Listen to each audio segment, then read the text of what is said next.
Koikimedia bringing the work closer to your doorstep. Ìlú Araromi ni a wà yìí. À ń ṣe ọdún Ajé Olókun Ondo State. A ti kúrò nílé bàbá wa ṣí Temitope Ijiniga. A wà ní ìlú Araromi báyìí láti bọ Ajé Olókun. Koikimedia bringing the work closer to your doorstep.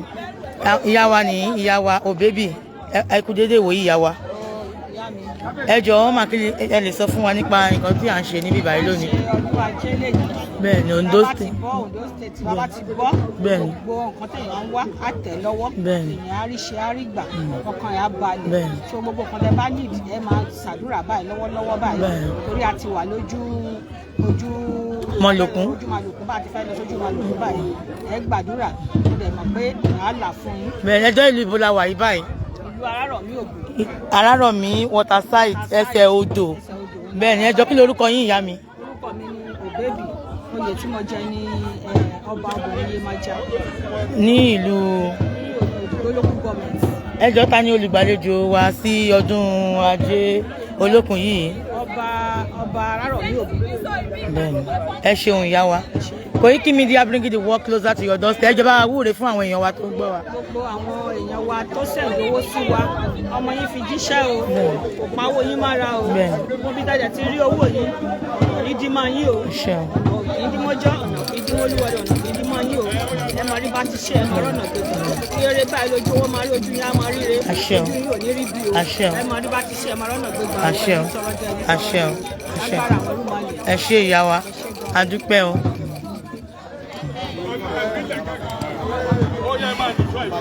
Koikimedia bringing the work closer to your doorstep.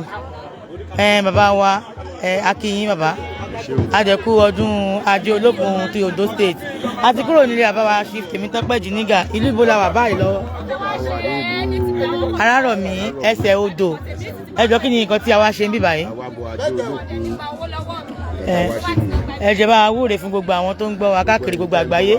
Lọ́kùnrin lóbìnrin ajé àfidé yìí ṣe bùdó àṣẹ o ọ̀gẹ̀dẹ̀ ní àfidé yìí ṣe bùdó àṣẹ o ojú owó ò ní pọ́n yín o àṣẹ o ó ní ọ̀wọ́n rí ọmọ aṣẹ́gilájé ó ní ìwòrì ọmọ alàkúnlà sọ̀rọ̀ ó ní ọ̀gbùgbù kan ó borí ìrókò wá ń pípé ajé tantan alájé tiẹ̀ ti jà ló alájé ti yín á dá yín lóhùn àṣẹ o ní ìgbèrí òkun ní ìgbòlọ́sọ̀ alájé yín á ti dá yín lóhùn àṣẹ o ẹ ní wàhálà ìrí ṣe àṣẹ o owó la fi ń ṣe ilé ayé ìwà la fi ń ṣe ìdí ọ̀run aṣílẹ̀kùn ajé fún yín olókun á lù fún yín á lù pé yín náà ọdún aṣọ wa tó 2026 àjọ̀dún ayọ̀ fún gbogbo wa. àṣẹ o ẹ lọ kí ló àṣẹ bàbá jẹ sọ orúkọ yín fún wa àti ipò tí ẹ dì mú. orúkọ mi ni ọba Dr. Akintoye Adesina Sunday Elédùmarè làgbà. bẹ́ẹ̀ bàbá wa ẹ ṣeun gan yà bàbá wa kábíyèsí bàbá yes this Koikimedia bringing the world closer to your doorstep. Akúdédé ìwòyí bàbá wa ẹ jọ̀ọ́ ìlú ibo la wà yìí bàbá. Ìlú Araromi ẹsẹ̀ odò. Araromi ní ẹsẹ̀ odò ló bẹ́ẹ̀ ẹ jẹ́ lè sọ orúkọ yín fún wa bàbá. Arúgbàṣe bàbá nìyẹn a máa rí yín bá ẹ ṣeun ẹ ká máa lọ sí etí òkun. Yes.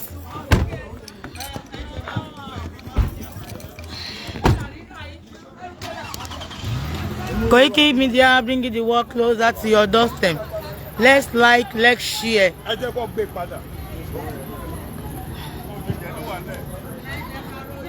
Ẹ ká máa wúre wà ń lọ sí ìdí Malokun nísìn. Ṣáwa mọ́tò wa ni táyà fọ́ ẹ̀ṣẹ̀ra táyà mi. Táyà ẹ̀yìn àbí tiwájú? Ti iwájú. Tiwájú? Bẹ́ẹ̀. Táyà tuntun.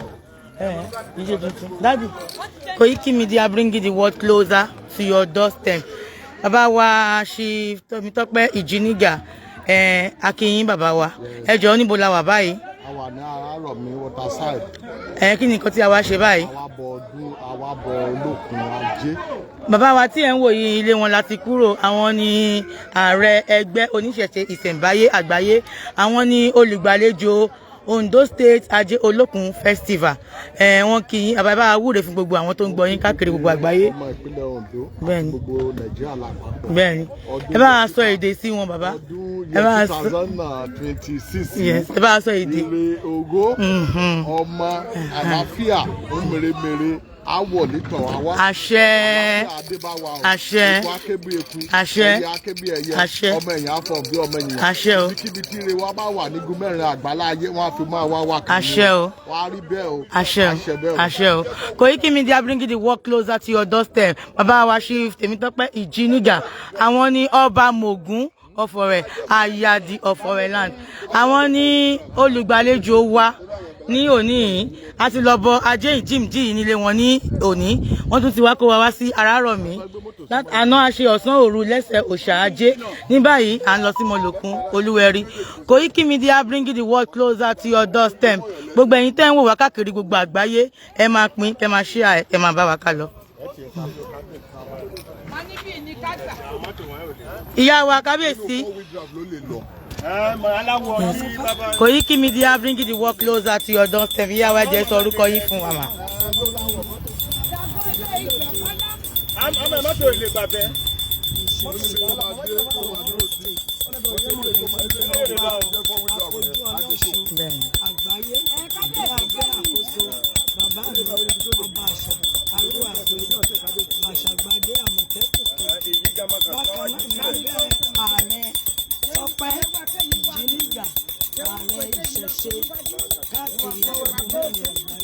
Ní òní à ń ṣe ọdún Ajé Olókun Ondo State tí bàbá wa Chief Temitope Ijiniga ti jẹ́ olùgbàlejò wa a dẹ̀ ti bọ Ajé yẹn ní ọ̀dọ̀ wọn ní báyìí jẹ́ lè sọ ibi tá a wà ń sìn. A wà ní ìlú Araromi. Ẹsẹ̀ odò. Ní ẹsẹ̀ odò. Bẹ́ẹ̀ni bẹ́ẹ̀ni. Ẹ jẹ́ wúre fún gbogbo àwọn tó ń gbọ́ wa káàkiri gbogbo àgbáyé. Àwọn oníṣẹ̀ṣe àgbáyé pàápàá ní ìlú Araromi. Mo wúre fún ẹgbẹ́ Ajé òní fi wá sílẹ̀. Àṣẹ. Àṣẹ. Àṣẹ. Ọdọọdún làwọn gbogbo ọdọọdún làwọn àwùjọ ọdọọdún làwọn ọmọ òbí lórí àṣẹ. Àwa la ó máa rí o. Àṣẹ. Àṣẹ Elédùmarè. Àṣẹ o. A ó máa pàjẹ́ ránníṣẹ́ o. Àṣẹ o. Ajé òní wọ́n wá. Àṣẹ o. Kábíyèsí tìlú Araromi Ògùn náà ọ̀kan wá báyìí. Àṣẹ. A ti gbé Ajé wá sí ìlú Araromi Ògùn ní Ìlàjẹ. Araromi ẹsẹ̀ odò ẹsẹ̀ odò bẹ́ẹ̀ sísá ẹ̀. A ti wá dán báyìí ní àṣẹ Elédùmarè Ajé a máa bá wọn gbé níbẹ̀. Àṣẹ. Ọba bẹ̀ ikú ò ní pa o. Àṣẹ. Ìyẹ̀bẹ̀ ikú ò ní pa o. Àṣẹ o. Wọ́n á gbó wọn tán. Àṣẹ o. A rí bẹ́ẹ̀ àṣẹ bẹ́ẹ̀. Àṣẹ o. Láṣẹ Oòduà. Láṣẹ Oòduà. Àṣẹ oore yèyé o akínyìn àbá wa o mo ṣe ẹ̀làbọ̀rú ẹ̀làbọ̀yè ẹ̀làbọ̀ tí ṣe àbá o ẹ bá wúre fún gbogbo àwọn tó ń gbọ́ káàkiri gbogbo àgbáyé báyìí. Gbogbo adúpẹ́ lọ́wọ́ Ọlọ́run adá ọjọ́ pé oṣù lù adúpẹ́ lọ́wọ́ Elédùmarè pélé lè ní àwa bọ òrìṣà Ajé nílùú Araromi. Bẹ́ẹ̀ni ẹsẹ̀ odò. Ẹsẹ̀ odò láti òní lọ àwọn tó nílùú kó rọ̀ wọ́n lọ́rùn. Àṣẹ o. Kó rọ̀ ọmọdé ìlú lọ́rùn. Àṣẹ. Àgbà ìlú kó rọ̀ lọ́rùn. Àṣẹ o. Ọkùnrin ìlú kó rọ̀ lọ́rùn. Àṣẹ o. Àwa tá a wá ká lè rájé jẹun tá a sọ Ajé náà wá Ajé kó bá wa lọlé. Àṣẹ o. Ajé náà kó gbè wá. Àṣẹ o. Ká rí ọ̀nà lọ. Àṣẹ. Kíkó má pọ̀ mọ́. Kíkó má paya. Àṣẹ o. Kíkó má pa ọkọ.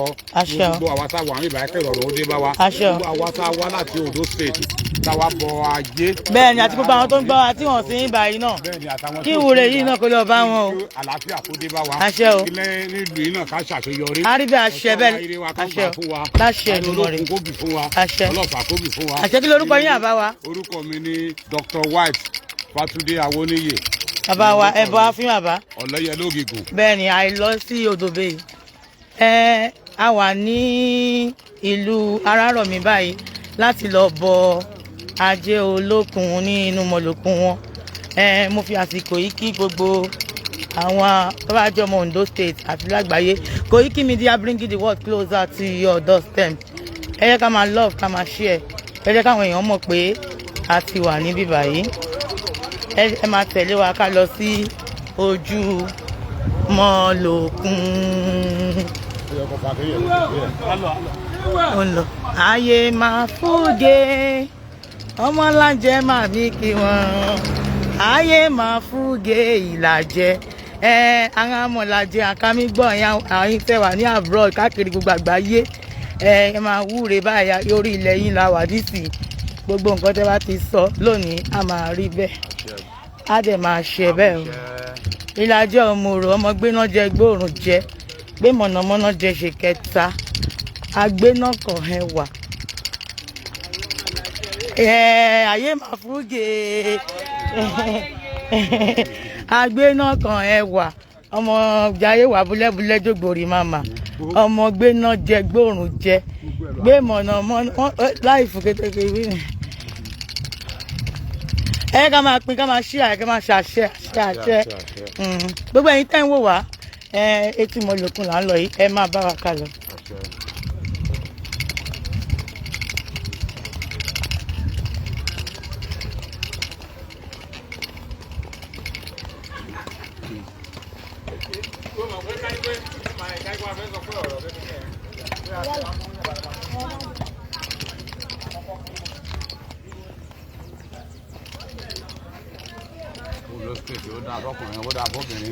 àṣẹ o gbogbo eré tá à ń fẹ́ kó bá wa ajé tí ń ṣàwọ olókun àṣẹ o gbogbo àwọn afẹ́nifẹ́re wa gbogbo àwọn fáǹsì wa pátápátá èmi Fáfọlákẹ́ ọmọ irúnmọlẹ̀ mo ń ṣojú Koikimedia bring the world closer to your doorstep ajé àfìlẹ̀gbọ́ àṣebùgbé.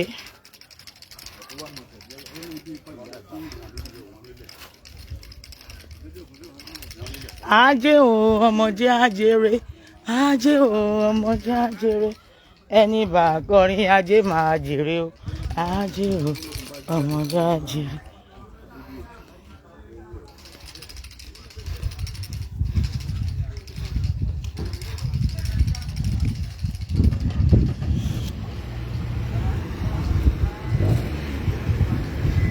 Ajé wá mi wá o nílé ayé mi.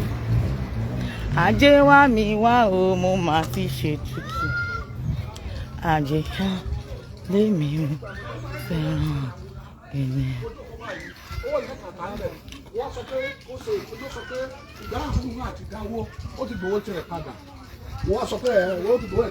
Ìlú Araromi ẹsẹ̀ odò la wà yìí à ń lọ sí ìdìmọ̀lùkùn ẹ máa bá wa ká lọ. Ẹ máa wúre nǹkan tẹ́ bá ń fẹ́ kó lè máa bọ́ sí ẹ máa share ẹ máa like inú yẹpẹyẹpẹ yẹn ló ń rìn yàn mọ́ ó ń rì gan.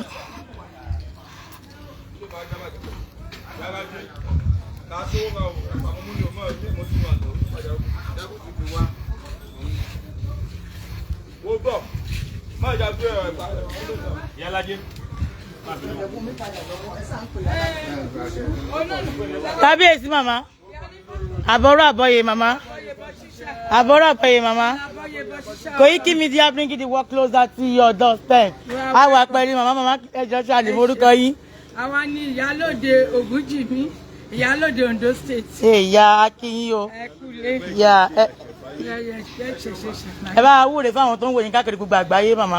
Mo kí gbogbo àwọn ẹgbẹ́ oníṣẹ̀ṣe ìṣẹ̀mbáyé àti gbogbo àgbáyé ló ń wò yín. Ní àgbáyé àti diaspora pé a kú ọdún yìí o aṣọdún yìí á tún ṣe mí. Bákan náà mo kí kábíyèsí wa ẹjọ́ kí ló kọ kábíyèsí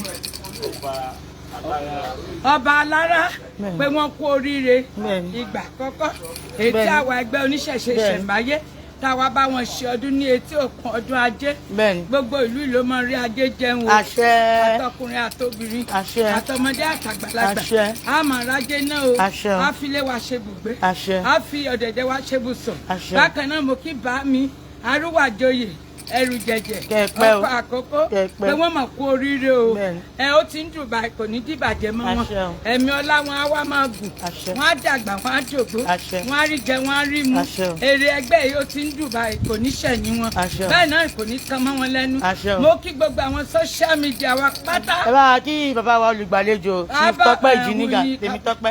Bàbá Tope Ijiniga ti ìlú Ayadi yálà tó ṣe ọdún èyí fún wa ẹ̀mí aṣojú ẹ̀mí wọn ọmọ ò ní kú mọ́ wọn aya ò ní kú mọ́ wọn abẹ́rẹ́ wọn á di ọkìnní ìrùkẹ̀rẹ̀ wọn á dọkìnní wọn ìrọ̀pá tí ọba ti rì amọ̀dé adé ọtí bá mi wúre fún yèmí Ìfáfọlákẹ́ mi Ìyánífá. Ìfáfọlákẹ́ Ìyánífá mi ọmọ kékeré tó ń ṣe bí àgbàlagbà ó wá ń gbé ìṣẹ̀ṣe lárugẹ ipò ẹ̀ ò ní ṣòfò ó ní fòkú ọmọ ṣèrè jẹ ẹrù tí abiyamọ ò kì í tú ayé òní gbé ká ẹ mọ́lé èrè tó wá nínú ẹgbẹ́ ìṣẹ̀ṣe ìṣẹ̀mbáyé aṣojú ẹ̀mí ẹ kò ní bá ní sàré bákan náà mo kí ọkùnrin ìlú o mo kí obìnrin ìlú o mo kí ọmọdé ìlú mo kí àgbàlagbà ìlú nígbà tó bá tún di ẹ̀mí ìta bá ń bọ̀ nínú ìlú èlé owó èlé ọmọ gbogbo wọn àríkàdé ṣe.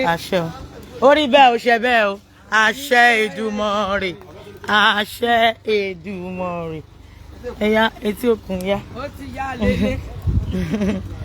àná mo wá yín tó tẹ ọ pé mo fẹ́ gbé yín lọ ilé ọ̀dọ̀ mi mo ṣáà ń wá yín mi ìjẹ́ kan sùn mo wá yín kiri fẹ́ wá gbé yín. wọ́n sọ bẹ́ẹ̀. apá ibo níbẹ̀ náà. okay.